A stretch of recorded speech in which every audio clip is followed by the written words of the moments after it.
Hi students, this is Shivani from Startup English Classes. You are most welcome to this platform. कैसे हैं आप सभी लोग? मैं उम्मीद करती हूँ आप सभी लोग अच्छे होंगे।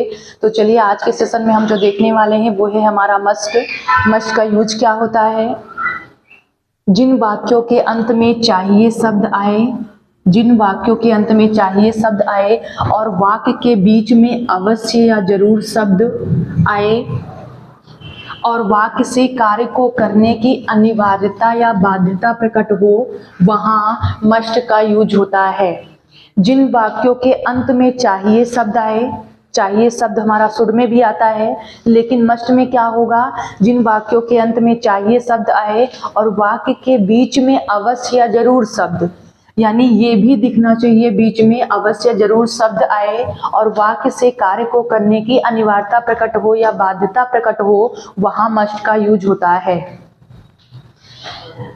जैसे आपको अवश्य सुबह 6 बजे उठना चाहिए, हमें अवश्य अपने से बड़ों की सेवा करनी चाहिए, उसे अवश्य बुरे लड़कों का साथ छोड़ देना चाहिए, तुम्हें वहां जरूर जाना चाहिए।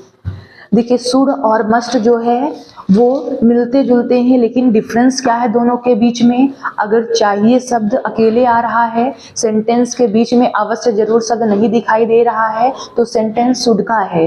और अगर अंत में चाहिए शब्द आ रहा है, बीच में अवश्य जरूर शब्द है, तो वो सेंटेंस हमारा मस्ट का है। यानी शुड के सेंटेंस में अगर हम अवश्य जरूर शब्द लगा देंगे तो वो सभी शुड के सेंटेंस मस्ट में कन्वर्ट हो जाएंगे, और अगर मस्ट के सेंटेंस से हम अवश्य जरूर शब्द हटा देंगे तो वो सभी मस्ट के सेंटेंस शुड में कन्वर्ट हो जाएंगे।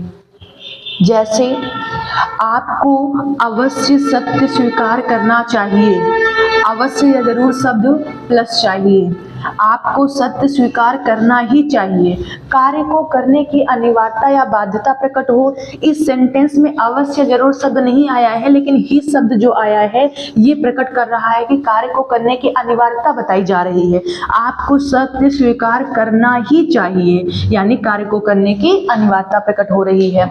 तुम्हें यह दवा नियमित रूप से अवश्य लेनी चाहिए, हमें अवश्य अच्छे लोगों का साथ नहीं छोड़ना चाहिए, क्या उसे अब जरूर निकलना चाहिए, अब उन्हें यहाँ से वहाँ अवश्य जाना चाहिए, आपको बड़ों का कहना अवश्य क्यों मानना चाहिए। मस्ट जिन वाक्यों के अंत में चाहिए शब्द आए और वाक्य के बीच में अवश्य जरूर शब्द आए और वाक्य से कार्य को करने की अनिवार्यता या बाध्यता प्रकट हो, वहाँ हम मस्ट का यूज करते हैं। Structure of must: affirmative structure subject plus must plus first form of verb plus object. Negative structure subject plus must plus not first form of verb plus object. First type interrogative structure must plus subject not for negative plus first form of verb plus object. Main interrogative यानी बीच में अगर Hindi sentence में कब क्यों कहाँ कैसे आता है तो क्वेश्चन वर्ड, सबसे पहले क्वेश्चन वर्ड लिखेंगे plus must plus subject not for नहीं plus first form of verb plus object. Affirmative sentence होगा तो अफर्मेटिव स्ट्रक्चर, नेगेटिव सेंटेंस होगा तो नेगेटिव, अगर फर्स्ट टाइप इंट्रोगेटिव सेंटेंस है तो फर्स्ट टाइप इंट्रोगेटिव, और अगर मेन इंट्रोगेटिव है तो main interrogative. Let's translate into English. आपको अवश्य सत्य स्वीकार करना चाहिए, this is affirmative sentence, then we will apply affirmative structure. First subject आपको, you plus must, you must, first form of verb स्वीकार करना, accept, you must accept, object सत्य, the truth, you must accept the truth. तुम्हें यह दवा नियमित रूप से अवश्य लेनी चाहिए, ये भी सेंटेंस अफर्मेटिव है। सब्जेक्ट तुम्हें, यू मस्ट लेना, टेक, तुम्हें यह दवा नियमित रूप से लेना चाहिए, यू मस्ट टेक यह दवा, दिस मेडिसिन नियमित रूप से, regularly, you must take this medicine regularly. हमें अवश्य अच्छे लोगों का साथ नहीं छोड़ना चाहिए, sentence is negative, so negative structure subject हमें, we plus must, not verb first form छोड़ना, leave, we must not leave अच्छे लोगों का साथ, साथ का होता है company, we must not leave the company of अच्छे लोगों का, अच्छे good people, we must not leave the company of good people. Company, company means साथ या संगत, और इसकी वर्ब है अकंपनी, पनी का मतलब साथ देना, साथ देना। This is verb and this is noun. क्या उसे अब जरूर निकलना चाहिए, फर्स्ट टाइप इंट्रोगेटिव सेंटेंस है, तो फर्स्ट टाइप इंट्रोगेटिव स्ट्रक्चर सबसे पहले मस्ट, तो फर्स्टली मस्ट प्लस सब्जेक्ट उसे, ही, नॉट फॉर निगेटिव नहीं आया है, वर्ब फर्स्ट फॉर्म निकलना, लीव, अब नाउ, मस्ट ही लीव नाउ। लीव का मतलब छोड़ना भी होता है और निकलना भी होता है। जैसे अब हमें यहाँ से निकलना चाहिए तो वी शुड लीव नाउ, ये होगा सेंटेंस हमारा। लीव का मतलब छोड़ना या निकलना।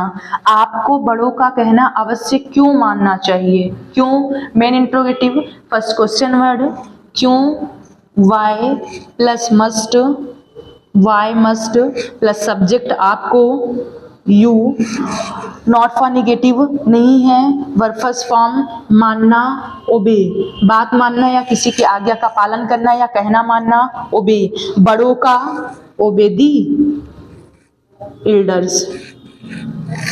आपको बड़ों का कहना अवश्य क्यों मानना चाहिए, वाई मस्ट यू ओबे दी एल्डर्स। अब उन्हें यहाँ से वहाँ अवश्य जाना चाहिए। Affirmative sentence, affirmative structure of must, subject उन्हें, they plus must plus first form of verb जाना चाहिए, गो, दे मस्ट गो कहाँ जाना चाहिए, वहाँ, दे मस्ट गो देयर। यहाँ से के लिए फ्रॉम, फ्रॉम हियर। अब नाउ, अगर, आज, कल, परसों, अब, इस समय, उस समय स्टार्टिंग में दिए हों तो हम लास्ट में लिख सकते हैं और हम स्टार्टिंग में भी लिख सकते हैं। नाउ फिर कॉमा लगाकर लिख देंगे दे मस्ट, जो भी हमारा सेंटेंस है स्टार्टिंग में आया है तो हम स्टार्टिंग में लिखकर कॉमा लगाकर अपने सेंटेंस को लिख सकते हैं, और या फिर लास्ट में लिख सकते हैं। लास्ट में लिखेंगे तो कॉमा नहीं लगेगा और स्टार्टिंग में लिखेंगे तो कॉमा लगेगा। दिस इज मस्ट, ये हमारा मस्ट है। इन सभी सेंटेंस से अगर हम अवश्य या जरूर या ही शब्द को हटा देंगे तो ये सभी सेंटेंस मस्ट, ये सभी सेंटेंस शुड में चेंज हो जाएंगे, और शुड के सेंटेंस में अगर हम अवश्य जरूर शब्द लगा देंगे तो वो मस्ट में कन्वर्ट हो जाएंगे। आपको अवश्य जाना चाहिए, यू मस्ट गो, हमें अवश्य पढ़ना चाहिए, वी मस्ट रीड, आपको अवश्य बोलना चाहिए, यू मस्ट स्पीक, आपको अवश्य खाना खाना चाहिए, you must eat the food, आपको अवश्य खाना बनाना चाहिए, you must cook the food, उसे गाना अवश्य गाना चाहिए, he must sing a song. This is must, ये हमारा मस्ट है। तो मैं उम्मीद करती हूँ आप लोग मस्ट आराम से और आसानी से आसान भाषा में समझ चुके होंगे। तो चलिए आज की क्लास में यहीं पर ओवर करती हूँ मस्ट के साथ में। अब हम मिलते हैं आपसे हम कल नेक्स्ट मस्ट के आगे हमें जो स्टडी करना है उसके साथ में। तो till then bye to all, have a nice day to all of you.